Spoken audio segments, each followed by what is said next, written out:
الحمد لله والصلاة والسلام على أشرف رسول الله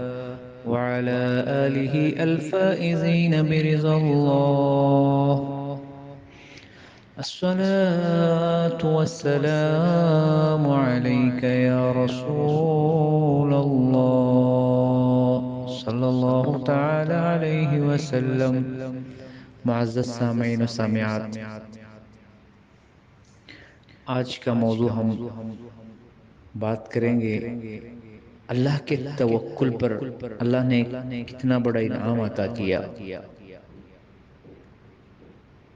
ایک مرتبہ حضرت ذوالنون المصری رحمۃ اللہ تعالی علیہ دریا میں مچھلی کے شکار کے لیے نکل پڑتے ہیں تو ان کی بچی، چھوٹی سی بچی ان کے ساتھ ہو لیتی ہے۔ جب حضرت ذوالنون المصری رحمۃ اللہ علیہ اپنے جال کو پانی میں پھینک دیتے ہیں اور کچھ دیر کے بعد اس کو نکالتے ہیں تو اس میں ایک مچھلی پھنسی ہوئی آتی ہے۔ جیسے اس مچھلی کو قریب کیا جاتا ہے تو حضرت ذوالنون المصری رحمۃ اللہ تعالی علیہ کی چھوٹی بیٹی اس مچھلی کو دیکھتی ہے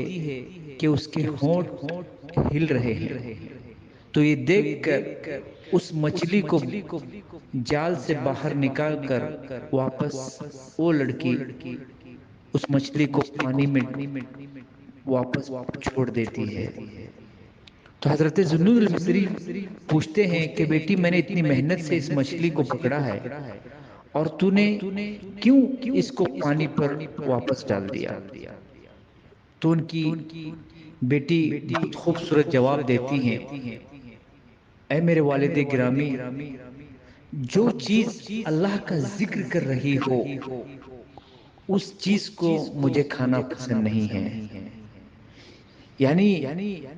میں نے اس کو جب دیکھا تو اس کے ہونٹ ہل رہے تھے، یعنی وہ اللہ سے التجا کر رہی تھی اور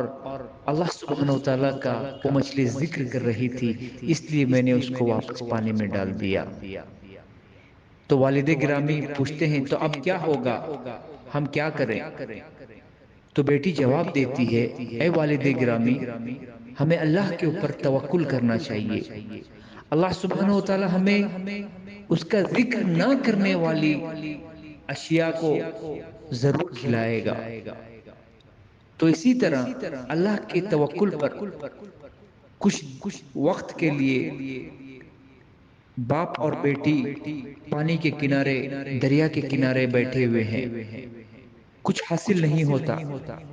جب عشاء کا وقت آتا ہے تو آسمان سے ایک رنگ برنگین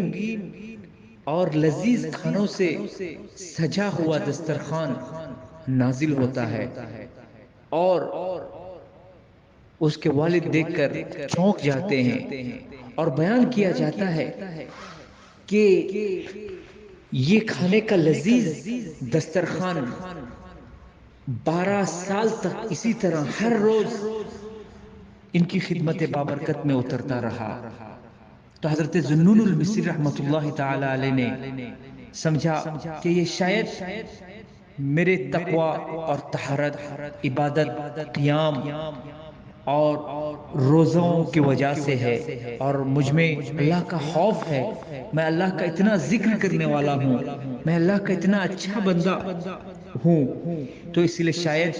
یہ میری نیک نیتی کی وجہ سے شاید یہ دسترخوان نازل ہو رہا ہے۔ تو اس کو ان کے گھر والوں نے بھی شکر ادا کیا، اللہ سبحانہ و تعالیٰ کا بے پناہ شکر ادا کیا۔ پھر جب 12 سال کے بعد ان کی بیٹی کا انتقال ہو گیا تو اس دن سے، جس دن اس بیٹی کا انتقال ہوا، تب سے وہ دسترخوان نازل ہونا چھوٹ گیا اور دسترخوان نازل نہ ہوا۔ تو حضرت ذنون المصری رحمۃ اللہ تعالی علیہ سمجھنے لگے کہ شاید میری بیٹی کی نیک نیتی کی وجہ سے ہی نازل ہوتا رہا ہے، نہ کہ میری عبادت اور ریاضت اور تقوی اور طہارت کی وجہ سے ہے۔ تو میرے بزرگوں اور دوستوں، اس واقعے سے ہمیں فائدہ اور سبق یہ ملتا ہے، اللہ کے پیارے حبیب صلی اللہ علیہ وسلم فرماتے ہیں انما الاعمال بالنیات، بخاری شریف کی سب سے پہلی حدیث ہے کہ بے شک نیتوں کا دار و مدار، عمل کا دار و مدار نیتوں پر ہے۔ یعنی جس انسان کی جو نیت ہے، اللہ سبحانہ و تعالی اس کی نیت کے مطابق اس انسان کو ہر چیز دنیا میں عطا کرتا ہے۔ تو ہمیں اللہ کے اوپر توکل، اللہ کے اوپر اتنا زیادہ بھروسہ رکھنا ہے، جس طرح ایک چھوٹی سی بچی نے اللہ کے اوپر اتنا بڑا توکل کیا تو اللہ نے اسے غیبی مدد کی اور غیبی امداد اسے عطا کیا۔ تو اللہ سبحانہ و تعالیٰ سے دعا کریں کہ اللہ سبحانہ و تعالیٰ ہمیں سچ اور حق سمجھنے اور اس پر عمل کرنے کی توفیق و رفیق عطا فرمائے، اور جو نیک بات ہم سنتے ہیں دوسروں تک اس کو پہنچانے کی توفیق اور رفیق عطا